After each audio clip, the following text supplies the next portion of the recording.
In chapter 11, which is do not allow yourself to become deceitful, arrogant, or resentful, it's kind of a summary chapter of everything I've ever written, I would say.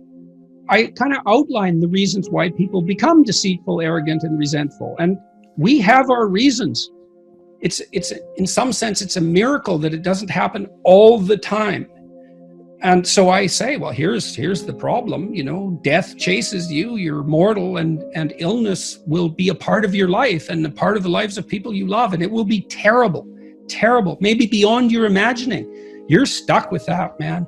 And culture, there's a tyrannical aspect. It crushes you and turns you into a cog and maybe destroys the best in you to some degree. You're stuck with that. And then Christ, you're just a massive contradictions and trouble. You can't get yourself organized. You're doing all sorts of things you don't want to do and not doing the things you should do, and, putting obstacles in your path just so you can trip over them. Well, there's the landscape. Well, why would you turn to the dark side, let's say, in the face of that? It's like, no wonder, obviously. But it doesn't help. It seems to make everything worse. So, and it doesn't seem, if you're objecting to the fact that things are bad, it doesn't seem that making them worse is a tenable solution. It's an attractive solution at times because people think deeply, oh, to hell with this, it's so awful that I'll just add to the misery out of spite. And man, if you don't see the compulsion of that argument, either you're not, I don't know, maybe you're fortunate. You're sheltered. Maybe you're saint-like. That would be good. But it and you see this in clinical practice all the time. Voluntary confrontation with what is threatening and unknown tends to be curative, and not always. There are mistakes people make. So, for example, you often see these trauma teams rush in to talk to people just after, say, a mass shooting or some kind of terrorist attack, and it does not help people to have them review the trauma that they're currently experiencing. Not unless it's problem-solving oriented. It can just make it worse. But if it's an old memory, well, then voluntary recall and explicit reformulation seems to be useful. Or at least it's better than anything else we know. Well, I would say, the first decision you have to make is whether you want things to be better or worse. And it seems to me that better is a better aim. And if that's what you want, then you can orient yourself to becoming fully on board with that. That's your motif. And I would say that's love in the religious sense, is that love is the desire that all things flourish. And you might think that's evident. It's not evident. This is hard because things are difficult. It's easy to become spiteful and bitter and resentful, and to be self-denigrating and not to work for your own furtherance because you're ashamed of who you are, deeply ashamed, maybe even ashamed to be human. The destructive species that we are, constantly raping the planet, that self-loathing can go very, very deep. So this is hard. But that's the first thing. Do you want things to be better or worse for you and for the people around you? It's so that's your goal, to make them better. Perhaps that's your goal. When I was a clinician, that's what I was always working on with my clients. It was I'm on the side of you that's aimed at making things better. No unconditional positive regard, because there's going to be parts of you that are working at counter purposes to that, and we're not on their side. They're to be judged and dispensed with, not in a contemptuous or dismissive manner, but with the knowledge that those elements of your personality are not serving the goal. And that doesn't mean that might mean bringing them on board. So if you're aggressive, that can serve the good. That can make you persistent and committed and immovable, all those things. And then the next thing I would say is, Try not to. Try. Watch for resentment, arrogance, and deceit. They're your enemies. And see if you can reduce the influence they have over your life. And that's where you have to watch and feel, am I lying? Is this self-serving? Is what I'm saying making me weak? Can I feel that? Am I insisting that I'm right? Because I'd rather believe that I was right than learn. Am I taking revenge in a resentful way? Those are good questions of conscience. It's highly probable that you're doing that in many places. Maybe you can dispense with that carefully over time and see what happens. And putting our everything into it, because that's where we'll really learn, by giving that endeavor towards our aim. It's a good aim, but you can start with even a little couple of % of you aim towards that. You can start badly, and that's a useful thing to know too, is like, you can improve your life a little bit at a time. And it's very difficult to be all in. We talked about that earlier. Who knows who you could be if you were everything you could be? That is a limitless case. What would it be like if you stopped doing all the stupid things that you're doing and took advantage of all the opportunities that came your way and aimed at the highest good? Who knows what you could be? You could certainly be more than you are. Everyone knows that, I think, and everyone suffers that knowledge. It's from that their feelings of inadequacy spring. That can be pathologized too. I know people can be way harder on themselves than is actually good for them. That's not what I mean. It's hard to distinguish between those even, but it can be done, I think. Like if you're acting in your own self-interest, because you're a community that stretches across time, you have to take your own future self into account constantly. And so impulsive selfishness is not useful, even selfishly. And so you can make the most out of yourself, I believe, without taking anything away from anyone else. It's only beneficial. Now, people might be annoyed at you because you're more successful on some dimension than they are, and perhaps that hurts, but, well, if to deal with that, we'd have to eradicate the possibility of ever being better at anyone ever being better than anyone else at anything. And it doesn't seem to me that we want to push equality that far. I'm in terrible pain almost all the time. And I do mean terrible. If in my previous life, when I was healthy, I had ever felt like I always feel now, I would have immediately gone to the emergency ward.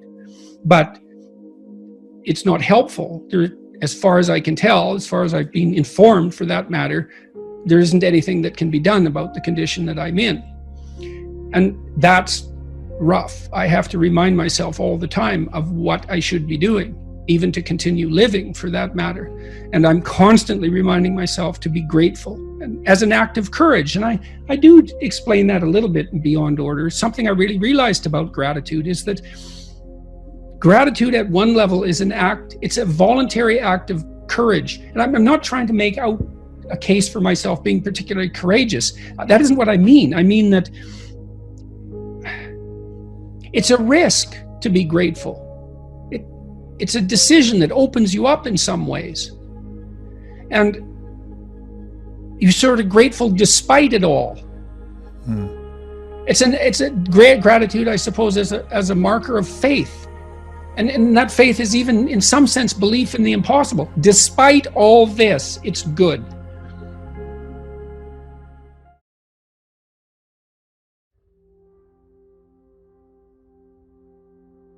His proposition was that every ideal is a judge. And that makes perfect sense, because an ideal is something to which you aspire. And the gap between you and that ideal, if it's your ideal, is felt as judgment. And so that's one of the reasons people are very afraid to have an ideal, to make it. That's why I wrote, do not hide things in the fog. It's like, well, You should lay out an ideal. You should pursue an ideal. Why wouldn't you? Well, when you make your ideal explicit, it turns into your judge. Well, then you can listen to that judge and move forward and transform. But, it's pretty damn harsh. Because especially to begin with, you posit an ideal, especially if you're in a mess.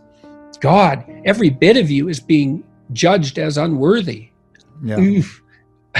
There's endless reasons not to want that.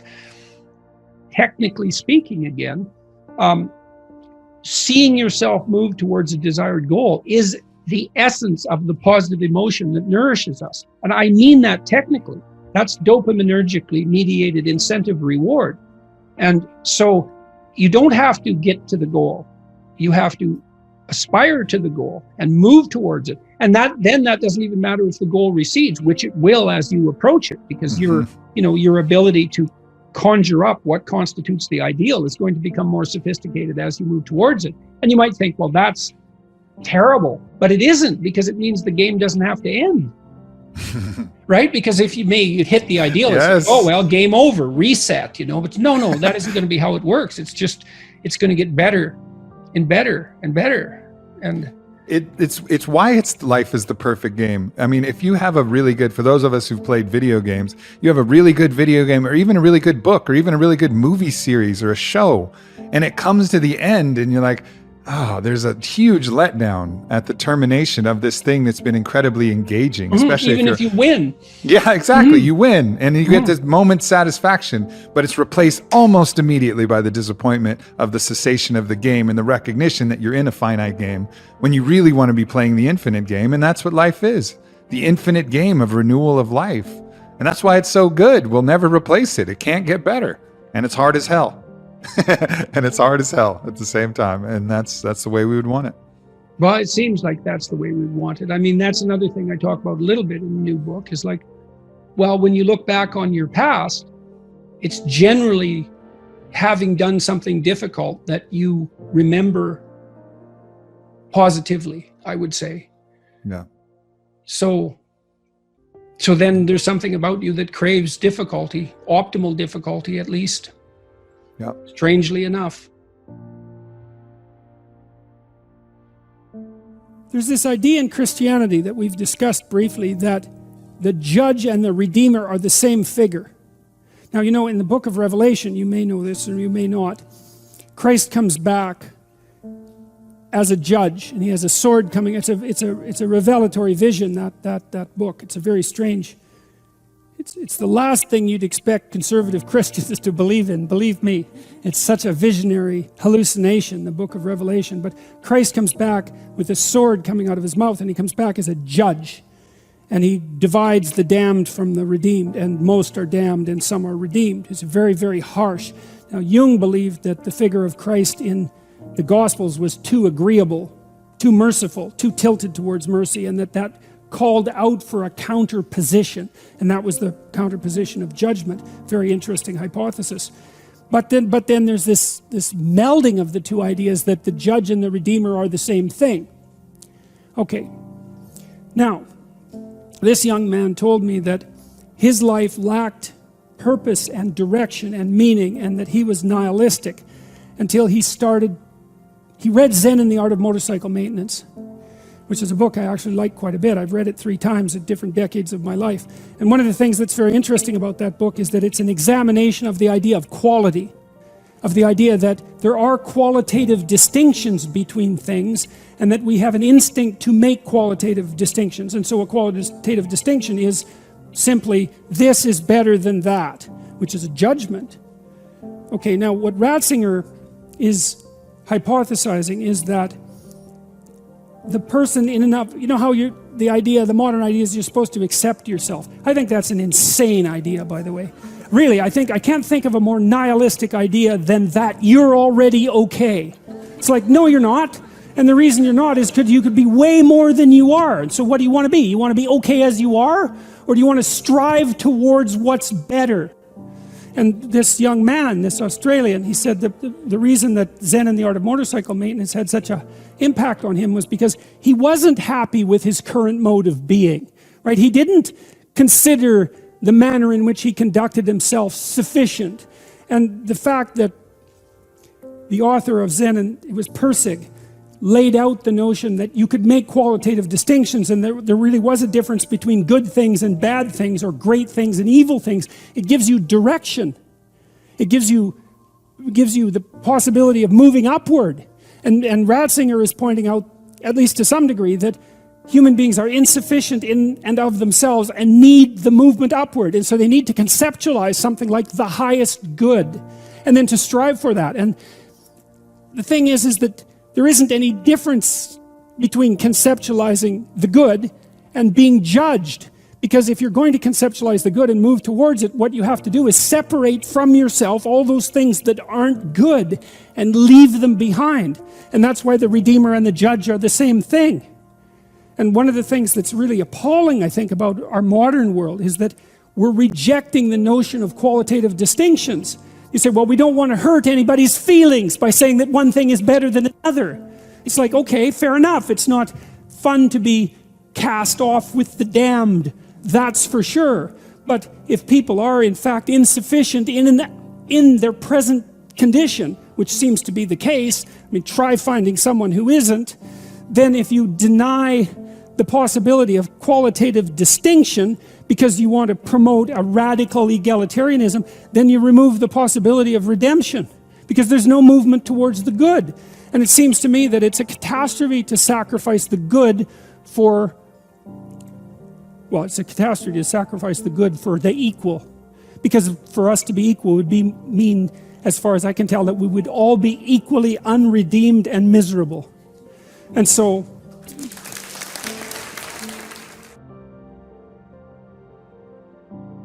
we remind ourselves constantly to be grateful. And I'm always trying to watch what I say and to feel it out so that I use my words carefully. And I'm attentive to that. Yeah. And despite temptation, because I'm very disheartened in many ways.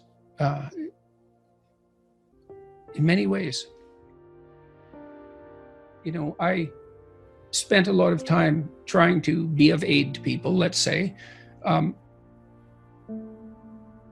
And the consequence of that, I suppose, was that when I needed it the most, I got a lot of that back. And that wasn't something I expected. It's like when my wife was sick in the hospital, we had hundreds of letters of support. Prayer groups contacted us, and well-wishers who said, we hope, we're praying, we want this to work out, we're thinking about you. It's like, wow, that's great. It's sustaining. And certainly, I read the YouTube comments and so forth, and thank God most of them are positive. I don't know possibly how people live when that's not the case, because negative ones strike me to the core. So I'm a very peculiar person for what I'm doing, actually, because I don't have that much resilience in the face of criticism. I'm very sensitive to it. But fortunately, there seems to be a lot of support, and constantly, thank God. It's a remarkable thing. I can't believe it. I really can't believe it. And I'm pleased people seem to be responding to this book positively.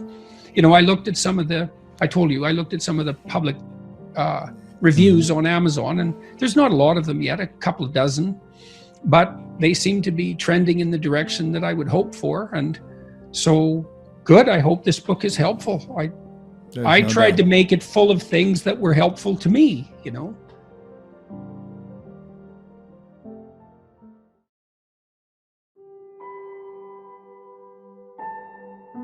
You got to know that there are differences in intelligence. It's really important. If you go into a job and you're not smart enough for that job, you're going to have one bloody miserable time. And you're going to make life wretched for the people around you, because you won't be able to handle the position.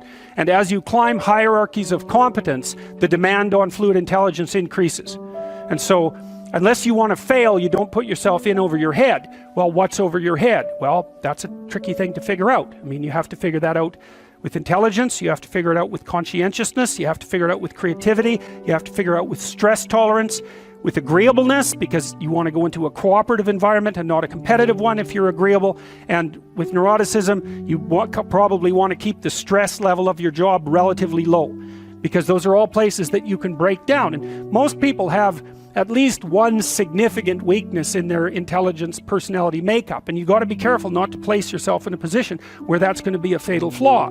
But what you really want to do, as far as I can tell, if you want to maximize your chances for both success and let's say well-being, is you want to find a strata of occupation in which you would have an intelligence that would put you in the upper quartile.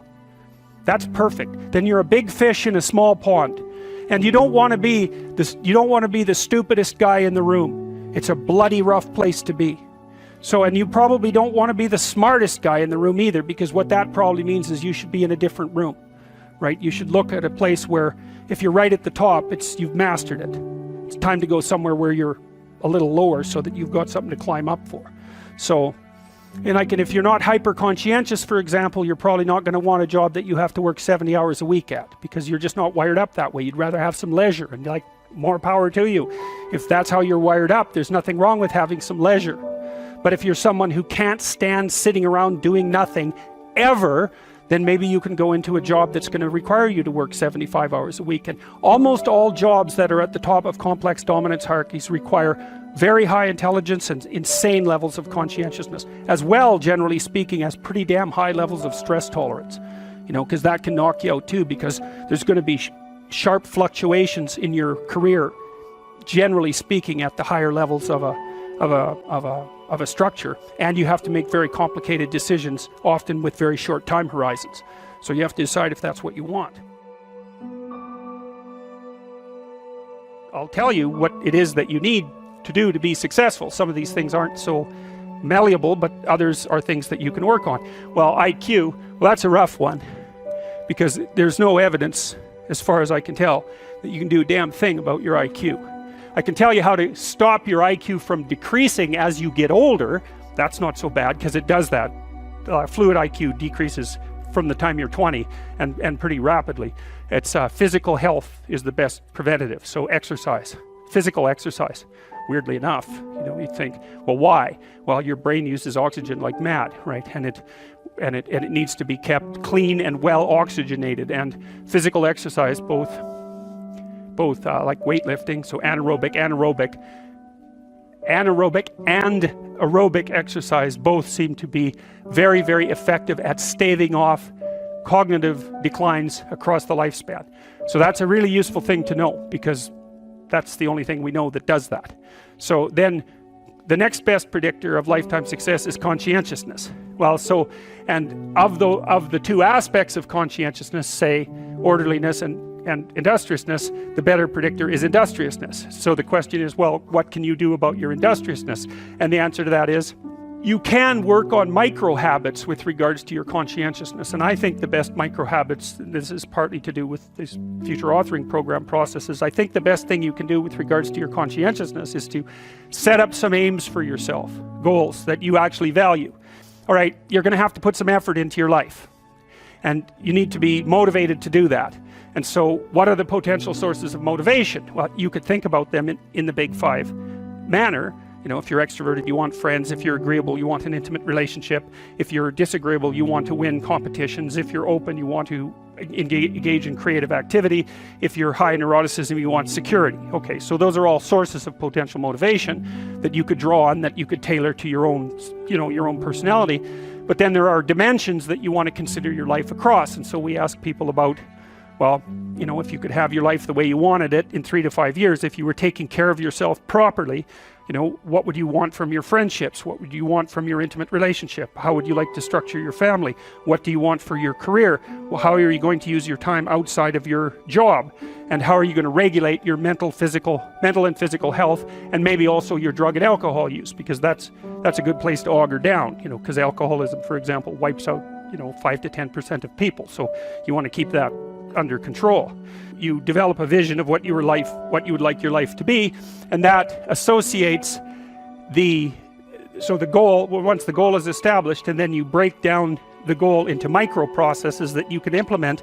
The micro processes become rewarding in proportion, in relation to their causal association with the goal, and that tangles in your incentive reward system. You know, we talked about the dopaminergic incentive reward system, and that's the thing that keeps you moving forward.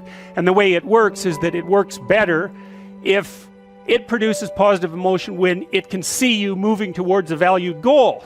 Okay, well, what's the implication of that? Better have a valued goal, because otherwise you can't get any positive motivation working out. And so the more valuable the goal, in principle, the more the micro processes associated with that goal start to take on a positive charge. And so what that means is, well, you get up in the morning and you're excited about the day, you're ready to go. And so as far as I can tell, what you do is you specify your long-term ideal. Maybe you also specify a place you want to stay the hell away from, so that you're terrified to fail as well as excited about succeeding, because that's also useful. You specify your goal. You do that in some sense as a unique individual. You want to specify goals that make you say, oh, if that could happen as a consequence of my efforts, it would clearly be worthwhile. Because the question always is, why do something? Because doing nothing is easy. You just sit there and you don't do anything. That's real easy. The question is, why would you ever do anything? And the answer to that has to be because you've determined by some means that it's worthwhile. So once you set up that goal structure, let's say, and that's really in many ways that's what you should be doing at university. That's exactly what you should be doing, is trying to figure out who it is that you're trying to be, right? And you aim at that, and then you use everything you learn as a means of building that person that you want to be. And I really mean want to be. I don't mean should be, even those things are going to overlap. And it's important to distinguish between those, because that's partly, and this is back down to the micro routine analysis. So if I was saying, well, you're going to try to make yourself more industrious, okay, number one, specify your damn goals, because how are you going to hit something if you don't know what it is? That isn't going to happen. And often people won't specify their goals too, because they don't like to specify conditions for failure. So if you keep yourself all vague and foggy, which is real easy, because that's just a matter of not doing as well, then you don't know when you fail. And people might say, well, I really don't want to know when I fail, because that's painful. So I'll keep myself blind about when I fail. That's fine, except you'll fail all the time then. You just won't know it until you've failed so badly that you're done. And that can easily happen by the time you're 40. So I would recommend that you don't let that happen. So that's willful blindness, right? You could have known, but you chose not to. Okay, so once you get your goal structure set up, you think, okay, if I could have this life, looks like that might be worth living, despite the fact that it's going to be, you know, anxiety provoking and threatening, and there's going to be some suffering and loss involved and all of that. Obviously, the goal is to have a vision for your life such that, all things considered, that justifies your effort.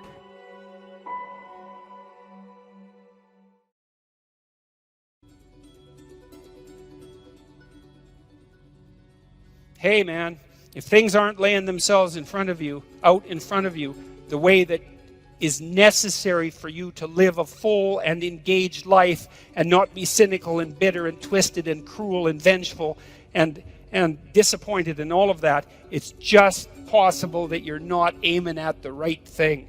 And man, that is a question worth asking. Well, it's the question people do ask. It's like, well, what's the purpose of life? Well, it's the same question. What should I aim at? Those are the same questions. And, you know, if what you're aiming at is producing nothing but unrequited misery for you and everyone else, and it's a downhill bloody spiral into something approximating hell, then there is some possibility that you should think that perhaps your aim is off. So, and I don't want to overplay my hand on that either, too, because I know perfectly well that, you know, if you're suffering, if you're depressed, if you're miserable, it might be a consequence of really bad luck. You know, like people get sick, and good people get sick, right? Everyone knows that. You know, good people, they get sick and they die. And so you can't say, well, if you're miserable and sick, it's because there's something, you know, bad about you, because then that would be the case for everyone always, whenever they get ill, and you could just blame ill people. It's like, well, it serves you right that you're sick because you're a bad person.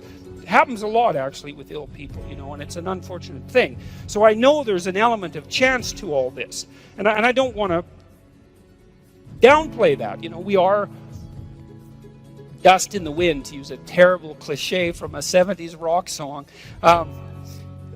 We're blown hither and thither by events that are somewhat beyond our control, but that's still not the point. The point is that to a large degree, you can determine the manner in which the world manifests itself to you by changing your aim. And so then that opens up the entire domain of philosophy. You think, what good is philosophy? And people think that all the time. What good is philosophy? It's like, hey, philosophy is about value. Well, what use is value? Well, value determines your aim. Well, who cares what your aim is? Well, your aim determines the manner in which the world lays itself out to you emotionally. Well, who cares about that? No one says that. The argument stops there because no one, especially no one who's been seriously hurt or seriously depressed, like in pain, no one ever says, oh, well, who cares about that? Because if you can say that about your pain, all that means is you actually haven't been in pain. Because if you're in enough pain, you will not say that, that's for sure. So, you need to know what to aim at. So, now you aim at something, you got a goal, and then you see that you're making progress towards the goal. That's a good thing. That makes you happy. It actually, technically, there's a system, dopamine system, neurochemical system, same system, by the way, that cocaine and methamphetamine and opiates activate, which is why people like to take those drugs. And it tells you that you're moving forward in the manner that you should be according to the dictates of your plan. Doesn't necessarily tell you whether you have a good plan. That's a more complicated problem, because who knows if you have a good plan. But one thing that you could know is that a plan is better than no plan. That's a really useful thing to know, especially if you're kind of drifting. It's like, well, I'm going to find myself. It's like, no, just pick something and move towards it. And as you move towards it, you're going to succeed and fail specifically. And then you're going to learn something about success specifically, and you're going to learn something about failure specifically. And then you can learn what you use to fix your plan. So a stupid plan is way better than no plan. And you're likely to have a stupid plan, or at least to be able to make one, so that's good news for everybody. You can make a stupid plan, and so I would say, make a stupid plan, and then implement it. Not any stupider than it has to be, you could think about it a little bit, but then implement it, and have your successes and failures along the way, and learn from them, and then you can rejig the goal. You can move the target. That's fine. That's part of the game. It doesn't have to be fixed. It's a movable target. And maybe what you're trying to do is to move the target to an ever better place. So you're moving towards a target, and at the same time you're moving the target, right? And you're trying to move the target towards something like an ultimate ideal. You're trying to find out what that ultimate ideal is, and part of the way you figure that out is by moving towards a target and by learning about success and failure along the way, because then you can inform yourself with regards to what might constitute a reasonable aim. And so that's the reason to go out in the world and make some mistakes, and then you're going to, and so it's okay. It's okay to make the mistakes. It's not so okay not to learn from them, because then you make the mistakes again. That seems pointless. And so you're moving towards wherever you're going, and it's working, and so you get some positive emotion. You get some motivation from this dopaminergic system that adds zest to life. It adds interest and engagement and meaning to life. It pulls you into life. And that's worth thinking about, I would say, because if you think about it, you might wonder about whether or not you should be engaged in life. And then if all of a sudden you're doing something, and because you're doing it, you get engaged in life, then it seems like that might be the very definition of a good thing. It's evidence. The engagement is evidence that you're actually doing a good thing, a worthwhile thing in life with all its suffering and misery and brutality. It's like you've got a pathway, you've got an aim, you're moving forward, you're engaged. Excellent. Your nervous system, very deep down, this dopaminergic system, It's associated with a part of the brain called the hypothalamus. It's a really, really old part of the brain. It's not some new thing that popped up like 15,000 years ago. It's ancient. It's there to orient you in the world. It's part of the instinct for meaning that I talked about in chapter 7. Do what is meaningful and not what is expedient. It's a deep, deep instinct. And way down in your psychophysiological structure, not as far down as the serotonin system, but like next level up. And so if it's saying, hey man, you're on the right track, it's like, that's worth noticing. It's worth noticing. Now you can criticize it out of existence. You can question your aim continually. It's one of the, what would you call it, dangers of our capacity to abstract. But you know, if you're a smart person who doubts, you also might be smart enough now and then to doubt your doubt, and just to notice and to pay attention. And not only that's what you need to do, because you need to have a meaning in your life, an aim, a value structure that's of sufficient potency and magnitude to justify the limitations and the trouble that life constitutes, right? This is no trivial business that we're involved in, right? We're all in this up to our necks, literally. It's a mortal game. You're all in. And to play it wrong is to risk suffering in hell. And I'm not talking about afterlife. I'm not talking about something metaphysical. You can generate plenty of hell right here around you. Plenty. An unlimited amount. And so you can move towards that direction, or you can move towards a positive direction. And you can orient yourself. And you can learn. This is why the postmodernists are so incorrect. It's like, look, you need an aim. You need an aim. You cannot organize the way you look at the world without an aim. It's not optional. And then the question is, well, what should the aim be? Well, probably not to radically increase the amount of misery and suffering that you experience in everyone else. I mean, maybe you want to go that route, and people do, but I think they only do when they become bitter and they give up, you know, and they make mistakes they know they're making, right? It's conscious decision to go down that route. It's not like they think that's okay to begin with. Their aim's wrong. It's like, straighten out your aim. So there's an old idea, this idea of sin. Sin is a word that was derived from a Greek word, hamartia. And hamartia is an archery term, and it means to miss the target. And so you think, well, how can you miss the target? Well, you have no weapon. Well, then you miss the target.